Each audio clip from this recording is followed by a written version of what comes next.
Hi, I'm Alina Stella. I'm a level 1 chef. My name is Lorenzo. I'm a level 2 chef. My name is Frank. I'm level 3. And I'm Chef Spagoot, the level 4 chef, the best chef in the world. The last time I made spaghetti and meatballs was last Christmas. The last time I made spaghetti and meatballs was actually Thursday because Thursday is my pasta night. This is the recipe that we normally make for Sunday dinner. I would consider myself an expert. Chef Spagoot is always making a spagoot. It's in the name, Chef Spagoot. It means like making a spagoot. Ooh, no, put that thing away. Chef Spagoot don't like that.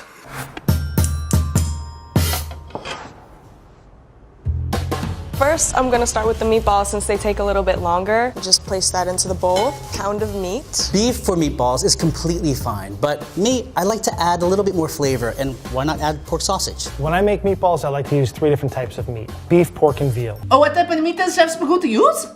Chef Spagoot does not know. He gets his meat from a discount meat dealer. Oh, that's sweet. Oh man, there's something under there. It says a meat. I guess I don't really know what the animal it is from. I hope it's from an animal. All right, let's pop the meat open. Just gotta break the seal here. This is always my favorite part of the meatballs. You don't know what type of meat you're gonna be getting, so it's kind of like Christmas morning.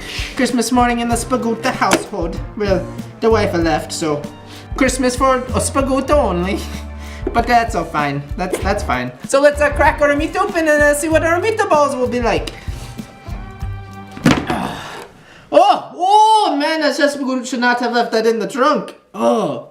In front of me, I have a grinder set up.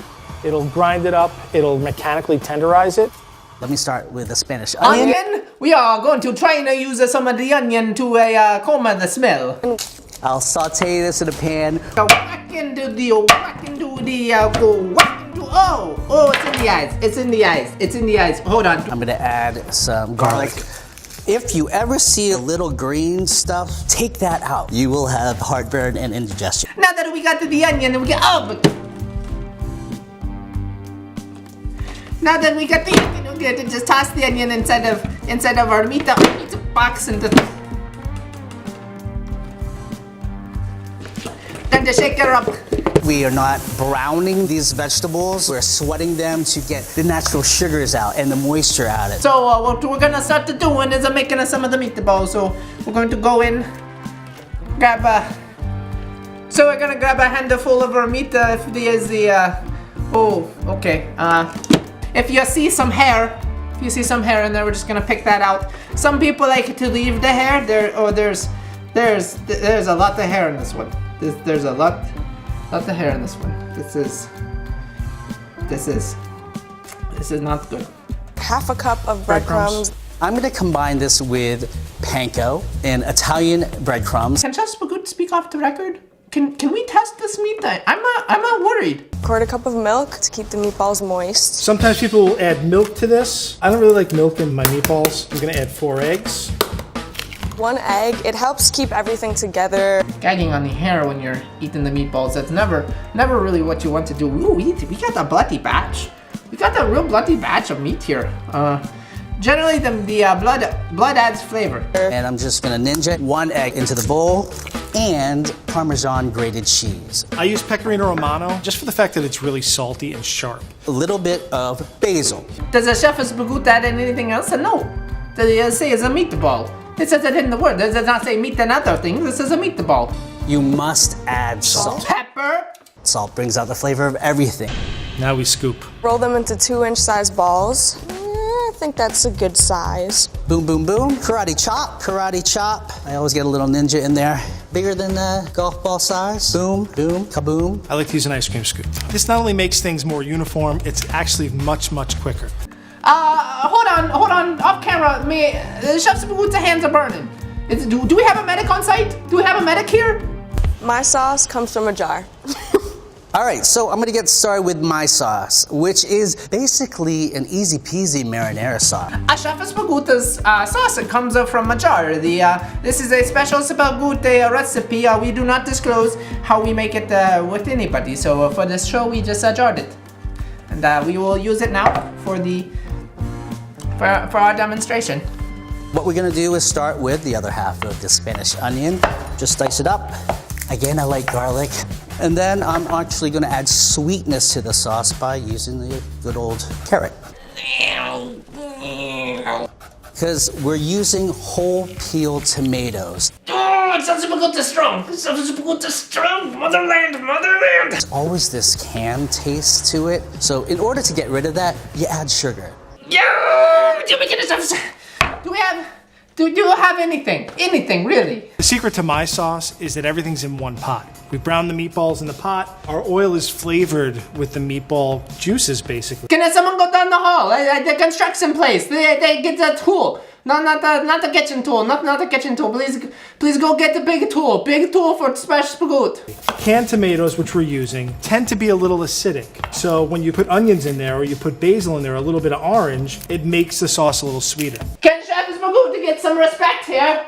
Chef Spagoot is a level 4. Don't need a ton of garlic. I put a bay leaf in, but with the orange rind and my basil, I like to tie it together with some butcher's twine. In the kitchen, we call this a sachet or a bouquet garni. Oh, jeez. Okay, Chef Spagoot, there we go. That does, smells like a fresh mother's cooking. It seems we got some glass inside of our spaghetti sauce. This is not good. And to get that Italiano feel to it, we're gonna add some Parmesan rind to it. We are going to pick the glass out of the sauce because generally glass does not go down easy. Take that from Chef Spagoot. This is not the first time this happened. This is not the first time the restaurant got shut down because they had glass in the meal. The Americans. I like to use canned, peeled, crushed tomatoes, no skin. I also like to use a little tomato paste. Tomato paste adds a little texture to your sauce, makes your sauce a little thicker. So now we add the tomato sauce. Make sure you cover all of them. Oh, there we go. Pour that in. Maybe scoop some of this up. Watch out, because now we got glass in here. Now we're gonna do the spaghetti. My spaghetti is pretty simple. I get it straight from the box. I have fresh pasta today, bucatini pasta. Why not get it as close to restaurant quality as you can? Box pasta is really great for every day, but if you really love people, you make fresh pasta. Thank you all for the boiling water, sir, but Chef Spagoot does not need the water. Chef Spagoot, you forgot is a professional chef here. Chef Spagoot travels with the Spagoot in his hat.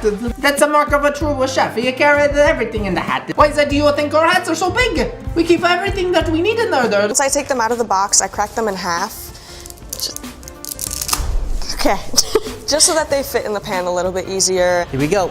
1 nest of pasta, 2 nests of pasta. We cannot honestly get this. Oh my gosh! Oh my! Oh, just good. What happened to the rubber handles? You have to have rubber handles in this. Oh. I can see the browning on this meatball, and I'm really excited about that. The cheese looks awesome. This is spaghetti and meatballs my way. Beautiful homemade pasta, nice torn basil leaves, gives a little sweetness, delicious. Our secret recipe is we have the meatball, and then we have our sauce on the bottom, and then we have the spagoot on top. So all you simply do is flip.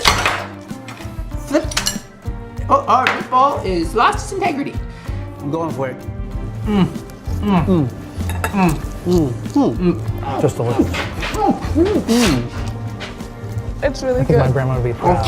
There's glass in that. Oh, there's glass in that bite. Oh, this is not good. This is not good. Oh, do you guys have insurance on this production? So, a Chef Spagoot, the level 4 chef, is really enjoying. Oh, okay. Chef Spagoot, level 4 chef. As you can see, we got the